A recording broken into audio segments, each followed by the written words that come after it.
आज का जो नौजवान है ये साइंसवादी है, ये हमारी भौतिकवादी और जो हमारी धार्मिक आध्यात्मिकवाद को नहीं मानेगा। इसको तुम साइंस के द्वारा अध्यात्मवाद को मनवाएगा तो मानेगा। जैसे मैं सूर्य को जल देख करके मैं हर बीमारी का इलाज कर देता हूँ। बताओ कैसे? कैसे बाबा? सूर्य उदय हो रहा है, ये जैसे सूर्य मान लो इसको जी, और मैं यहाँ खड़ा हूँ तो हम दोनों एक ही डिग्री पर हैं जी, सीधा। इसकी जो किरण आ रही है वो सीधी आएगी। जी, मैंने स्नान किया, जी, मेरा बदन गीला है जी, और मैंने तांबे के लोटे में जल भरा तो तांबा कॉपर है, कॉपर में जब जल भर दिया तो कॉपर वाटर हो गया। राइट। और मैं अपने सिर के ऊपर से गिराया जी, और सूर्य का प्रकाश उसमें विटामिन डी रेडियम को लेकर टकराया जी, तो क्या बनेगा? रेनबो बनेगा, इंद्रधनुष बनेगा, 7 कलर बनेंगे। जो हमारे 7 कलर सूर्य के 7 घोड़े हैं। अब उसमें जो हरा रंग है क्लोरोफिल का है, जो पत्तियों में पाई जाती है, विटामिन डी और रेडियम से लैस है। वो मेरे मस्तक पे, मेरी आंख पे, मेरे कंठ पे, मेरे हृदय पे, मेरे फेफड़े पे, मेरे लीवर पे, मेरे पित्त पे, मेरे आमाशय पे, मेरे गुर्दों पे जब वो गिरेगा क्या करेगा?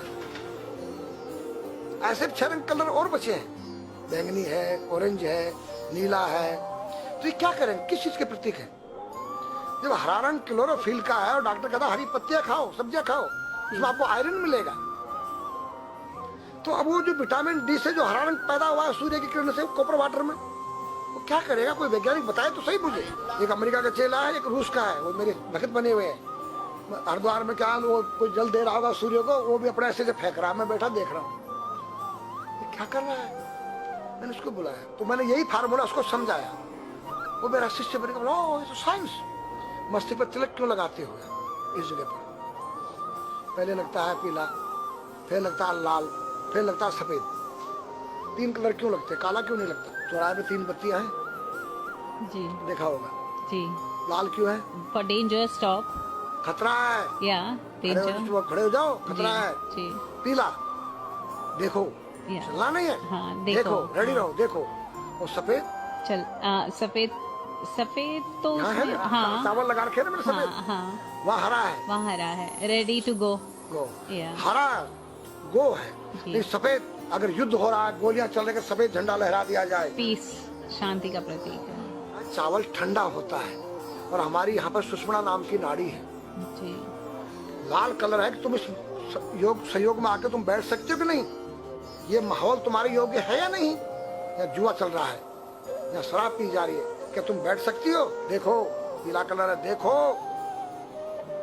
आना नहीं, जाना नहीं, देखो। ओ खतरा है या ठीक नहीं है, चलो। और सफेद शांति, जी, क्या यहाँ शांति है, बैठ सकते हैं। तो ये हमारी जो है संस्कृति में एक वैज्ञानिक है। जब हम खाते गैस बनती है, तो चावल जब पानी में भीगे बाद ठंडा हो जाता है और हमारी सुषुम्ना नाड़ी पर जब लग गया है तो उस नाड़ी को ठंडा करने लग गया है। उस नाड़ी से कोई गर्म गैस को ऊपर चढ़ने नहीं देगा। और हमारे शरीर ब्रह्मांड में, हमारे सिर के अंदर कोई ऐसी वायु गैस जाकर तुम्हारे सिर को परेशान नहीं कर सकता है। तो मेरे पास जितने हमारे शास्त्र पुराण ग्रंथ हैं, ये साइंस है। मैं साइंस के द्वारा इन वैज्ञानिकों को समझा सकता और रगड़ा सकता हूँ। कहा जाता है कि नागा बाबा जो हैं वो कुंभ मेले के बाद विलुप्त हो जाते हैं, ऐसा कुछ है क्या? ऐसा नहीं है। जैसे हम गंगोत्री धाम हिमालय में रहते हैं, जी, वहाँ मुझे हिमालय पसंद आया। जी, क्यों? कि तुम गर्मी से बचने के लिए तुम्हारे रूम में एसी लगी है, जी, ठंडा पानी पीने के लिए तुम्हारे पास कृत्रिम जो है फ्रिज लगा है, जी, हवा लेने के लिए तुम्हारे को पंखे या कूलर जो है कृत्रिम लगे हैं। लेकिन भोलेनाथ बाबा ने मेरे लिए नेचुरल एसी लगा रखी है और नेचुरल फ्रिज लगा है, नेचुरल पंखे लगे हैं। जो मैंने सब कुछ त्याग दिया। छाती में तो मैं कुछ लेके नहीं जा सकता हूँ, चाहे मेरे पास अरबों खरबों रुपया, जी, खाऊंगा मैं उतना ही जितनी मेरी पेट के अंदर भूख है। पढ़ना लिखना ये तो सहज चातुरी, काम धैन मन बस करन गगन चढ़न मुश्किल। काम धैन मतलब अपने वीर्य को कंट्रोल करना, अपने मन को कंट्रोल करना और अपने प्राण को ब्रह्मांड में यहाँ ले जाना। ये खोपड़ी क्या है? ब्रह्मांड है। उसको कहते हैं समाधि। सारे शरीर के प्राणों इकट्ठा करके इस ब्रह्मांड में मस्तिष्क में ले जाके बैठ जाना, जिसको ब्रह्मरंध्र कहते हैं, उस गुफा के अंदर। ये 3 वस्तु मुश्किल है, सब आसान है। अपरिग्रह मतलब उतना रखो जितना तुम्हें आवश्यकता है, अधिक मत रखो। अब तुम अष्टांग योग जो है पतंजलि लगा रहे हो और व्यापार बिजनेस चालू है, मेरी दूध को ले लो, टूथपेस्ट ले लो। अब मेरा आयुर्वेदिक अंडरवियर आ गया है, मैंने बताया कैसा है? मैंने गंगा जल में जड़ी बूटे के रस में धागे भिगोए थे तब बनाया था। और मेरा दावा है कोई कितना योग कर ले कोई स्वस्थ नहीं रह सकता है, क्यों? खान पीन तुम्हारा केमिकल, वायु में तुम्हारा केमिकल, पानी में तुम्हारा केमिकल। अब जो तुम आरओ का पानी नहीं पी रहे हो, उसके पानी के गुण ही नष्ट हो गए सब। उत्तर को सिर करके सोना क्यों मना किया है साइंस ने? हमारे शास्त्र मना करते हैं। हम उत्तर को सिर करके सोएंगे, दक्षिण को पैर करके। हम जब उठेंगे तो हमारी दृष्टि कहाँ? दक्षिण की तरफ जाती है। दक्षिण में यम का वास होता है। और जब दक्षिण को सिर करके सोएंगे तो हमारा मुंह उत्तर को जाएगा। उत्तर हिमालय है, भगवान शिव का कैलाश है। साइंस कहता है कि पृथ्वी के उत्तर ध्रुव दक्षिण ध्रुव है। पृथ्वी कैसी है पता है? तेरा सिर, सेम तेरा चेहरा 23.5 डिग्री के अंश पर है। ये थोड़ी सी चुटिया नाप लेना अपने प्रकार लेकर के। तुम भी नाप लेना, तुम भी नाप लेना, मैं भी नाप लूं चाहे। ये थोड़ी सी चुटिया 90 पर नहीं है, ऐसे तिरछी झुकी हुई है।